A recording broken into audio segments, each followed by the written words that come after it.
Bueno, continuamos ahora entonces, ya entrando a la materia con el tema de revelación. Este tema para mí es muy importante. A partir de nuestro concepto de revelación es como nosotros nos vamos a acercar a la palabra de Dios. Entonces de ahí su importancia. ¿Qué es la revelación? Es la pregunta que hoy nos vamos a contestar. Y por favor preste atención a los diferentes conceptos que vamos a manejar, porque a partir de aquí es donde empieza ahora sí que lo bueno. En el proceso de que estamos desarrollando el contenido de la materia va a entender por qué es tan importante el concepto que tenemos de revelación cuando hablamos de interpretación de la palabra de Dios. Así que vamos a empezar, y empezamos diciendo que la revelación se inicia, ¿sí? Y digo que se inicia porque la revelación es un proceso, no es un acto, no es un momento. La revelación es un proceso, ¿sí? Y ese proceso se inicia con la manifestación. ¿Qué queremos decir con esta palabra de manifestación? Nos dice la palabra de Dios ahí en Hebreos capítulo 1, versículo 1, que Dios, habiendo hablado muchas veces y de muchas maneras en otro tiempo a los padres por los profetas, en estos postreros días nos ha hablado por el Hijo. Aquí nosotros podemos darnos cuenta que Dios nos ha hablado. Dios nos ha hablado. Y esto nos habla de un proceso. Dios ha venido a nuestra vida, ha venido a la vida del hombre y se ha metido en la vida del hombre. Por una razón muy sencilla, ¿sí? Somos de especial interés para Él. Dios nos ha hablado. Y nos dice muchas veces, de muchas maneras, en otro tiempo, a los padres por los profetas. Y entonces Dios se ha manifestado. Dios ha venido a la vida del hombre, Dios ha venido a la historia del hombre y ha participado en la historia del hombre. Más adelante voy a decirles que no solo ha participado, Él ha hecho la historia, ¿sí? Él ha hecho la historia. Pero bueno, Él se ha manifestado muchas veces. ¿Qué queremos decir con manifestación? Que Él ha venido a nuestra vida, a nuestro mundo, a nuestro contexto, y se ha hecho presente, ha actuado, ha hablado, nos ha dado un mensaje, nos ha salvado, ha interactuado con nosotros. Y las escrituras nos habla de muchas veces, ¿sí? La primera vez con Adán, pero continuó con Jacob, continuó, y por no mencionar a las generaciones que hay de Adán a Abraham, por cierto, no, me dije Jacob, las generaciones que hay de Abraham, de Adán a Abraham, son muchas, y a todas ellas Dios se les manifestó. Pero me brinco para mencionar los más importantes. Y no solo a Abraham, a sus hijos, a Isaac, a Jacob, a sus descendientes, particularmente a José, más adelante al pueblo de Dios en Egipto con Moisés, más adelante en la vida de cada uno de los jueces, sin olvidar por supuesto a Josué, y así después por los profetas hasta llegar a nuestro Señor Jesucristo. Dios ha hablado muchas veces, ¿sí? Dios se ha manifestado muchas veces, y nos dice también el texto que de muchas maneras. ¿Cuáles son algunas de esas maneras en las cuales Dios nos ha hablado? Dios nos ha hablado cara a cara, ¿sí? Habló cara a cara con Adán, habló cara a cara con Moisés, como dice las escrituras, como habla una persona con otra. Dios habló y Dios se manifestó en sueños, y tenemos a José, conocido como el soñador. Habló a Daniel también a través de sueños, habló a Jacob a través de sueños. Dios se ha manifestado a través de los sueños. Dios se ha hecho presente por teofanía. Queremos hablar de ese fenómeno o de esa manifestación divina a través de la cual Dios se personifica. Dios se presenta como un ser humano o en una forma física tangible.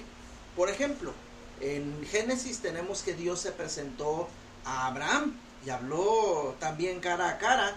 Recuerden que 3 varones, cuando va Dios a juzgar a Sodoma y Gomorra, hay 3 varones que vienen y se presentan a Abraham. Y Abraham los saluda y adora a uno de ellos y habla con uno de ellos como Dios mismo. Cuando finalmente las ciudades de Sodoma y Gomorra van a ser juzgadas, nada más continúan su camino dos varones. Uno de ellos ya no continúa con ellos. Ese tercero o ese primero varón es Dios mismo, ¿sí? Que se ha humanado, se ha personificado y se ha presentado ante Abraham para hablarle de lo que va a hacer, del juicio que va a traer sobre Sodoma y Gomorra. Más adelante podemos hablar del ángel de Jehová, ¿sí? Que también es otra forma en la cual Dios se ha manifestado. Teofanía es una manifestación divina, una manifestación de Dios, una personificación de Dios. De hecho, la zarza ardiendo que se presenta a Moisés también es una teofanía. Dios se materializa en una zarza y de esta manera le habla a Moisés. También el varón con la espada desenvainada que se presenta ante Josué cuando Josué va a conquistar la ciudad de Jericó. Esta también es una teofanía. Dios se manifiesta de una forma visible, de una forma material y se relaciona con el ser humano. Entonces Dios ha hablado cara a cara, Dios ha hablado a través de sueños, Dios ha hablado y se ha manifestado en teofanías. Dios a veces ha hablado nada más audiblemente o se ha manifestado audiblemente. Tenemos el caso de Samuel, ¿sí? El niño Samuel que estando dormido bajo el cuidado de Elí, escucha que Dios le llama por su nombre, aunque no sabe quién le está llamando, hasta que Elí le dice quién le está hablando. Dios ha hablado a través de la naturaleza. Los cielos cuentan la gloria de Dios, dice el salmista. Y bueno, y una noche a otra noche declaran sabiduría. Entonces podemos darnos cuenta que la naturaleza, Dios ha hablado y Dios se ha manifestado a través de la naturaleza.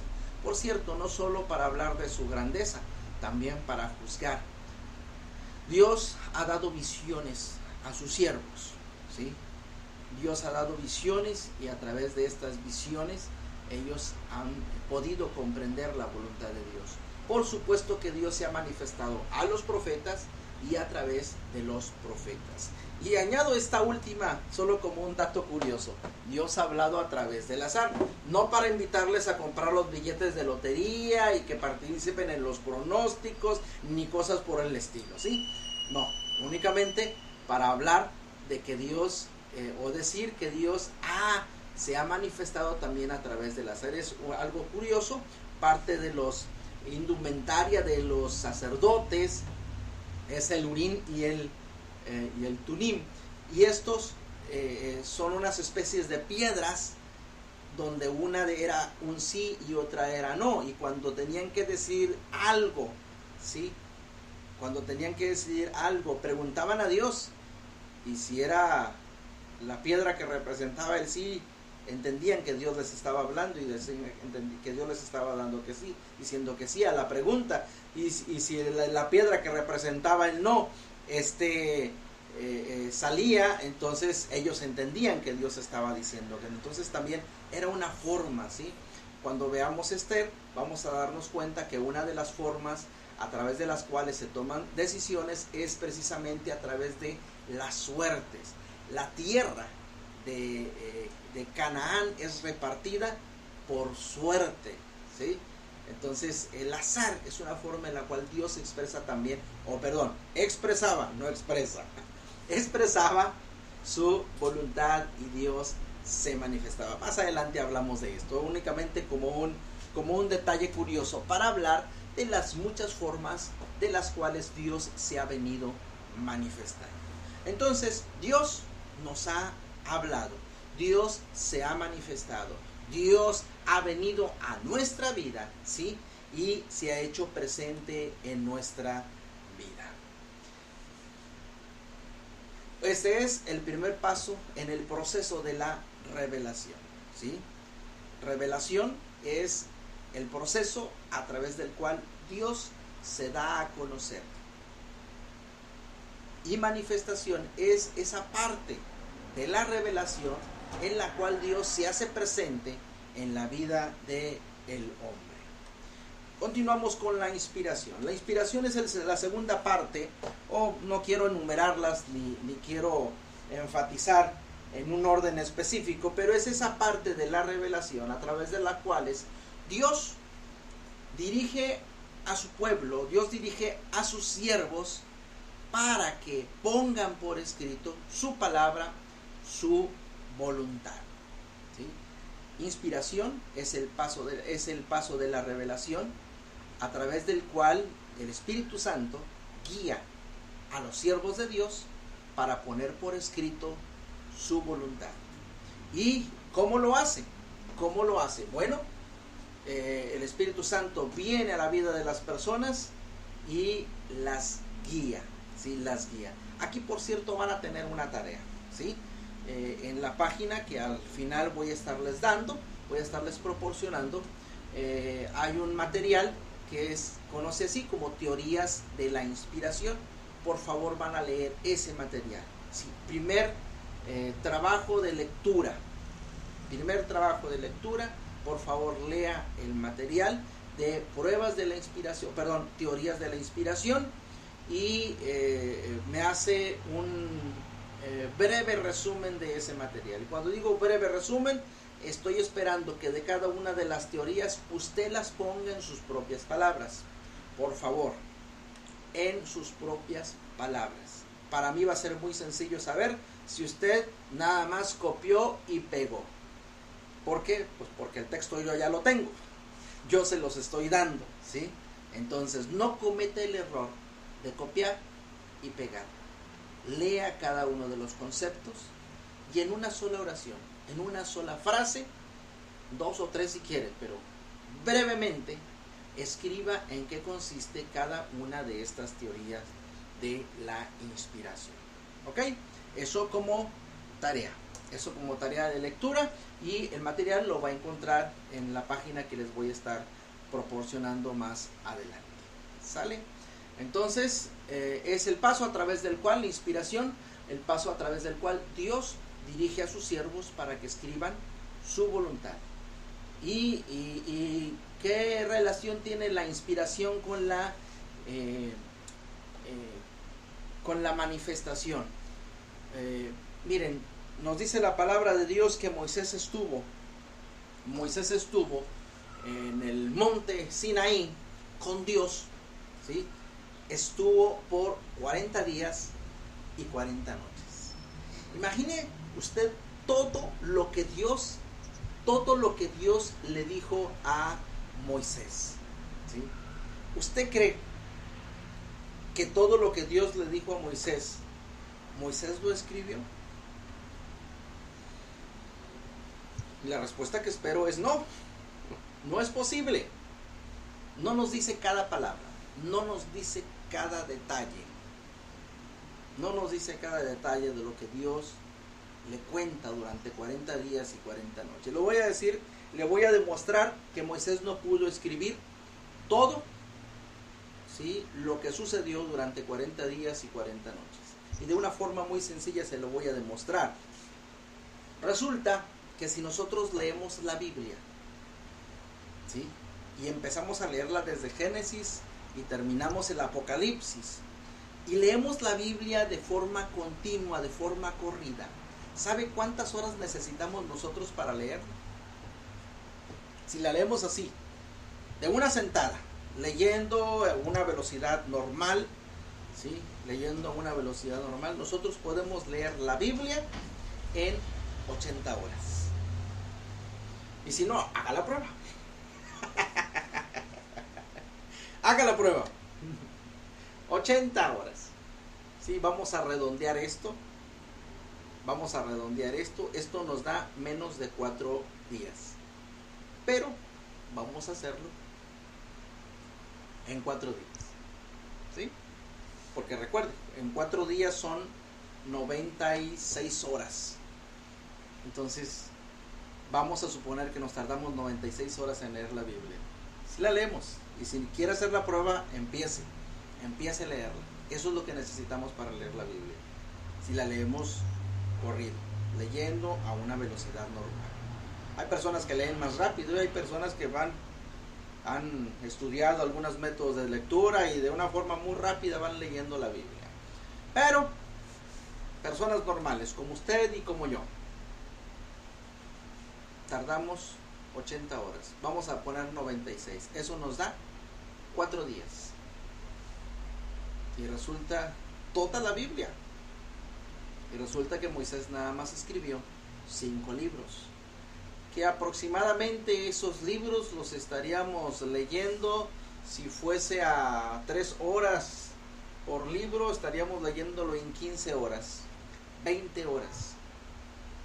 Pero Moisés estuvo, no 20 horas, no 24 horas, no un día, estuvo 40 días y 40 noches hablando con Dios. En otras palabras, de todo lo que Dios le dijo a Moisés, Moisés solo nos ha dicho una parte. ¿Por qué? Porque el Espíritu Santo le ha guiado para que escriba únicamente aquello que nos va a ayudar a comprender la voluntad de Dios. Eso es inspiración. La dirección de Dios en la vida, en la mente del escritor, del autor humano, para que ponga su palabra por escrito. También ocurre lo mismo con los evangelios. Los apóstoles estuvieron con el Señor 3 años. Imagínense todo lo que Jesús contó a sus discípulos en 3 años. Y resulta que tenemos 4 evangelios que nos podemos leer si quisiéramos en un día. Juan lo dice. Si se escribiera todo lo que Jesús dijo e hizo, no alcanzarían todos los libros del mundo. Pero esto se ha escrito para que ustedes crean que Jesús es el Hijo de Dios y para que creyendo tengáis vida en su nombre. ¿Qué significa? Significa que los discípulos seleccionaron las palabras, las historias, los mensajes, las circunstancias para alcanzar un objetivo, un propósito. ¿Sí? Entonces, eso es inspiración. De todo lo que Dios se manifestó, todo lo que Dios dijo, todo lo que Dios ha hecho, los autores, los escritores bíblicos han seleccionado, bajo dirección del Espíritu Santo, aquello que es pertinente para dejar en claro el mensaje de Dios y conducir al ser humano hacia Jesucristo y hacia la salvación. Así es de que esto es inspiración. Y nos dice la palabra de Dios con respecto a la inspiración que nunca la profecía fue traída por voluntad humana, sino que los santos hombres de Dios hablaron siendo inspirados por el Espíritu Santo. Entonces, la inspiración es obra del Espíritu Santo en la vida de los escritores bíblicos. Los profetas escribieron, ¿qué fue lo que escribieron? Escribieron lo que Dios dijo. Escribieron, nos dice la palabra de Dios. Jehová dijo a Moisés: escribe tú estas palabras, porque conforme a estas palabras he hecho pacto contigo y con Israel. Entonces, los escritores bíblicos escribieron lo que Dios dijo, pero no solo escribieron lo que Dios dijo, también escribieron lo que Dios mostró, ¿sí? Y como ejemplo de esto, tenemos la historia, la narración bíblica de la construcción del tabernáculo. Alzarás el tabernáculo conforme al modelo que te fue mostrado en el monte. Entonces, hay cosas que Dios no dijo, pero hay cosas que Dios le mostró a Moisés, y eso que Dios le mostró a Moisés, eso fue lo que Moisés escribió, ¿sí? Las materiales, las telas, la forma en que estaba dispuesto todo eso le fue mostrado a Moisés. No se le dijo, se le mostró. También los profetas escribieron, o los escritores bíblicos, mejor dicho, escribieron lo que ellos descubrieron. Hay cosas que ellos van descubriendo, y este descubrieron es entre comillas, porque recuerden, todo esto es acción del Espíritu Santo en la vida de los siervos. Dice Lucas 1:1-3, puesto que ya muchos han tratado de poner en orden la historia de las cosas que entre nosotros han sido ciertísimas, tal como nos lo enseñaron los que desde el principio lo vieron con sus ojos y fueron ministros de la palabra, me ha parecido también a mí, dice Lucas, después de haber investigado con diligencia todas las cosas desde su origen, escribírtelas por orden, oh excelentísimo Teófilo.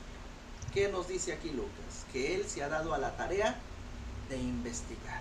Y como un adelanto al Nuevo Testamento, que van a llevar el próximo cuatrimestre, ¿sí? Les diré que Lucas es considerado uno de los mejores historiadores de los tiempos antiguos.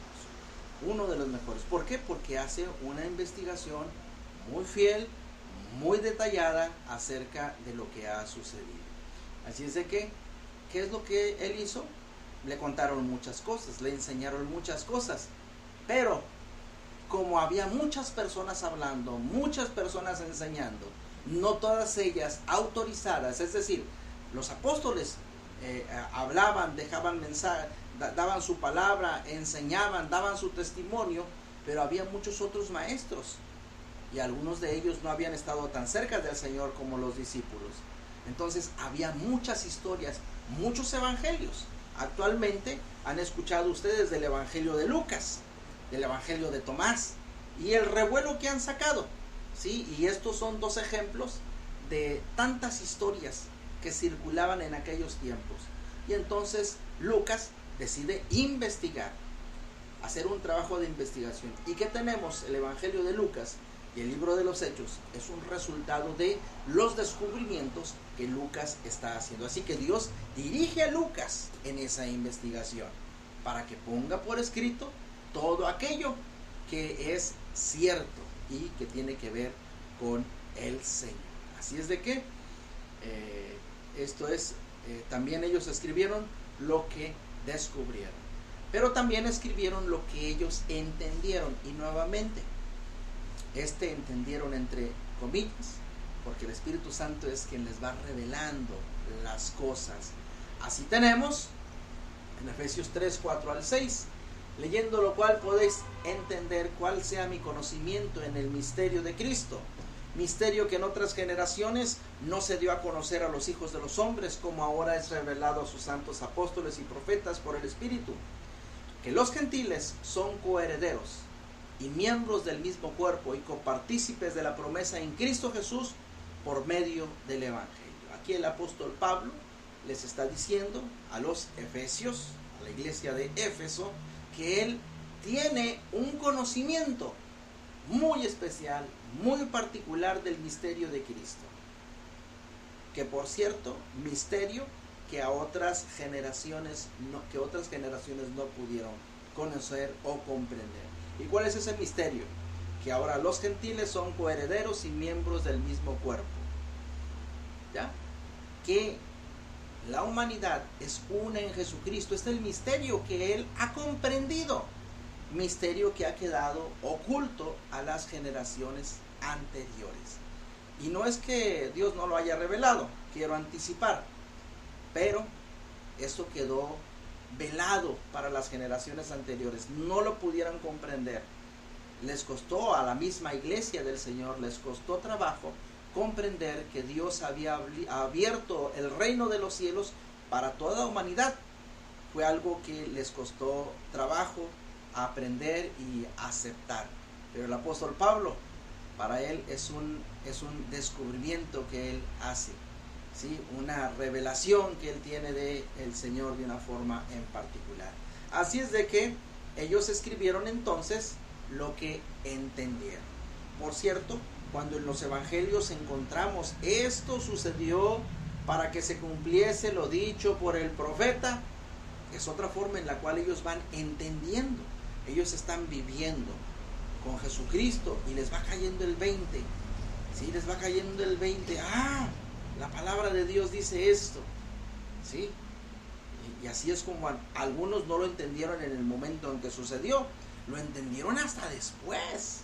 ¿sí? Hasta después. Incluso aun cuando Jesús se los dijo directamente, es necesario que el Hijo del Hombre padezca, muera y resucite.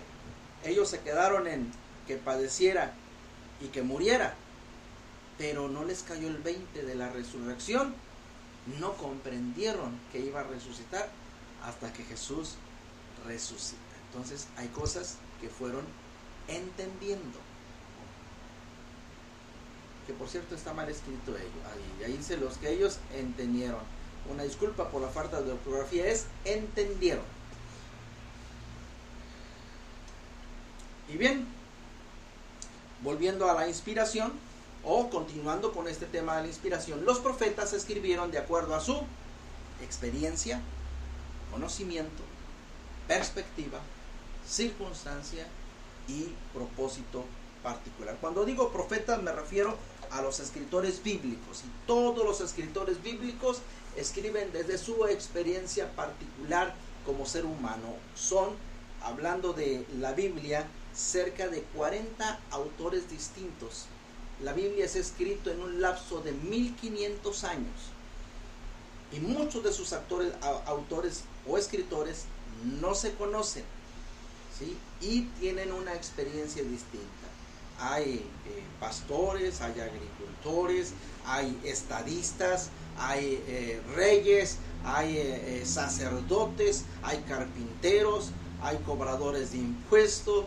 Hay una gran diversidad de experiencias, de oficios entre los escritores bíblicos. Entonces, pero cada uno de ellos escribe de acuerdo a su experiencia, y ahí podemos ver la mano del Espíritu Santo guiando a cada uno, usando cada experiencia en particular para que escriban la palabra de Dios. Cada uno escribe desde su conocimiento, desde lo que sabe, ¿sí? Y volvemos al punto, son experiencias y personas muy distintas, desde su propia perspectiva. Por eso tenemos 4 evangelios, porque aunque es la misma historia, la de Jesucristo, la de el Dios haciéndose hombre, encarnándose y salvando, viniendo a morir por el ser humano, también esta experiencia es vista desde perspectivas diferentes, desde un punto de vista diferente. No significa que se contradigan, significa que están viendo desde un punto de vista distinto. Cada uno está en una esquina viendo el mismo evento, viendo un aspecto distinto, y eso nos da, al contrario, un sentido de plenitud, porque cada quien nos puede hablar de lo que está viendo desde el lugar en el que se encuentra parado. Circunstancias, cada uno escribió en circunstancias distintas, ¿sí? Algunos estaban en persecución, otros estaban tranquilamente en su casa, otros estaban realizando su ministerio, cada uno en una circunstancia distinta, y cada uno con un propósito distinto. Y esto explica entonces que la palabra de Dios no sea plana, no sea monótona. Esto explica los distintos géneros literarios, ¿sí? Así que tenemos poetas escribiendo cantos, escribiendo poesías, escribiendo novelas, escribiendo oraciones, pero tenemos también hombres de Estado escribiendo leyes, escribiendo la historia, escribiendo crónicas. Tenemos visionarios escribiendo profecía, tenemos, en fin, tenemos cada uno de los géneros literarios, ¿sí? Porque esto tiene que ver precisamente con la experiencia, el conocimiento, la perspectiva, la circunstancia, el propósito, lo que está viviendo en ese momento el siervo de Dios. Y Dios dirigió todo esto, y dirigió a todos estos hombres para que pusieran por escrito su palabra, su voluntad. Así es de que ya hablamos de la manifestación, que significa que Dios entró a nuestra vida, se hizo presente en nuestro mundo, en nuestra vida. Inspiración, Dios dirigió a sus siervos para que pusieran por escrito su voluntad de todo aquello que les ha hablado y en todo aquello que se ha manifestado. Y ahora vamos a hablar acerca de la preservación. La preservación es el hecho indiscutible. bueno, discutible para algunos, pero para mí indiscutible, de que Dios ha preservado su palabra. Y ustedes tienen ahí una gráfica, ¿sí? Una gráfica donde podemos ver que el original del Antiguo Testamento pues se escribió en hebreo. Luego ese texto en hebreo es copiado porque los materiales en los cuales se redactaba, se escribía, son materiales muy frágiles. Entonces, después se tenía que copiar. Y de esas copias, pues algunas se perdieron. Algunas nos han llegado y usted puede ver ahí al fondo la forma en la cual se encuentran ahora los textos. Si usted se fija bien, hay manchas, hay borrones, hay partes que faltan, hay partes donde está carcomido, y aquí no podemos verlo porque tendríamos que ver el detalle, pero vamos a encontrar algunas palabras rayadas, otras palabras tachadas, hay palabras escritas arriba de otras palabras, en fin, el texto por el uso natural se va deteriorando, el libro, el material se va deteriorando. Si a eso añadimos los esfuerzos que el mismo hombre o los enemigos del pueblo de Dios han realizado para que la palabra de Dios sea destruida, pues bueno, tenemos otro inconveniente, ¿sí? Pero entonces la palabra de Dios se escribió en el Antiguo Testamento en hebreo y en arameo, y después de eso es copiado, ¿sí? El texto masorético es el texto que se fijó, se dice que se fijó a partir de el siglo, ¿qué fue? Siglo II, siglo XI, les voy a mentir si les digo una fecha, pero es el texto que se considera el texto base del Antiguo Testamento. Y a partir de él, pues bueno, se hacen traducciones, como es el Targum, que es una traducción al arameo, la Septuaginta, que es una traducción al griego, luego se hace también al siriaco, a la pechita, a la Septuaginta, al copto, a la vulgata, y así la palabra de Dios se va transmitiendo y se va traduciendo, pero en eso que se va transmitiendo y se va traduciendo, la palabra de Dios va sufriendo cambios. Bueno, perdón, no va sufriendo cambios, una disculpa por la palabra. Va se va deteriorando, ¿sí? Se va deteriorando o se van cometiendo errores en su transcripción. Por ejemplo, la mayoría de nosotros cuando nos enseñaban a leer y nos enseñaban a escribir, nos encargaban planas, ¿sí? De ciertas lecturas, y nos decían: tú vas a copiar de esta lección, de esta lectura, de tal a tal parte.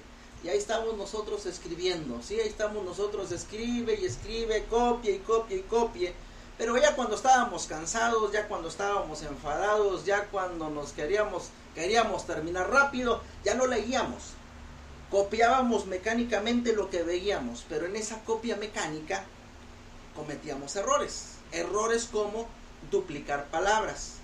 Errores como saltarnos de renglón, porque si un renglón terminaba con una palabra y el siguiente terminaba también con la misma palabra, entonces era muy sencillo, ¿sí?, cometer el error de brincarnos ese renglón donde se repetía la palabra y entonces seguir escribiendo en el tercer renglón. Entonces era muy común cometer ese tipo de errores. Las faltas de ortografía, aun y cuando leemos y estamos copiando, si no tenemos cuidado, copiamos con faltas de ortografía. Entonces, errores de ese tipo se fueron sucediendo, ¿sí? Entonces había errores involuntarios, a veces la cuestión de luz, si hay poca luz, pues eso hace que no sea claras las letras. Y luego del hebreo, cuando estamos hablando del hebreo, muchas palabras, muchas letras se parecen, se parecen.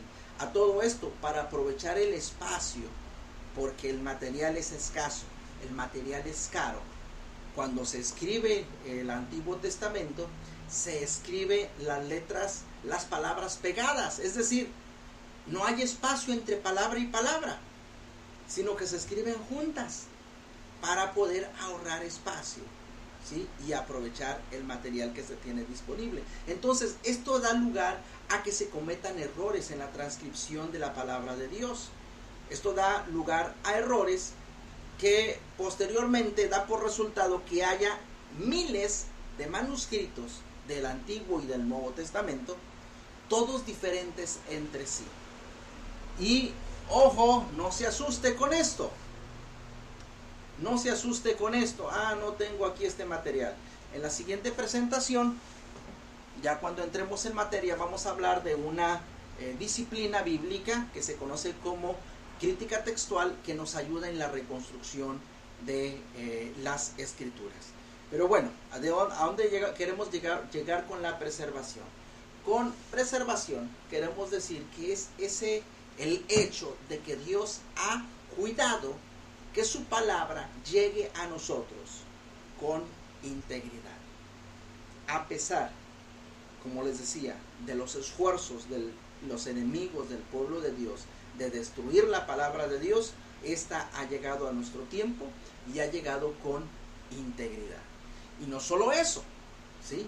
No solo eso, sino que también a pesar de los errores voluntarios e involuntarios, porque hay errores voluntarios, ¿eh? También en las escrituras hay los que transcribían la palabra de Dios, de repente confundían o de repente querían aclarar las cosas, según ellos corregir lo que estaba escrito, y cometían un error voluntariamente, y eso nos llega a nosotros. Pero a pesar de esto, a pesar de los errores de transcripción voluntarios e involuntarios, hoy podemos tener la palabra de Dios con integridad. Su mensaje sigue siendo íntegro. Tenemos tantos recursos, tantos materiales, tantos manuscritos, que es posible que nosotros estemos bien seguros de cuál es el mensaje de la palabra de Dios.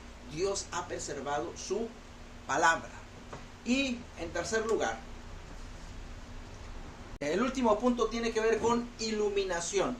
Cometí un error al escribir, y estamos hablando de la iluminación. El cuarto paso o la cuarta etapa de la revelación es la iluminación. ¿Qué significa eso?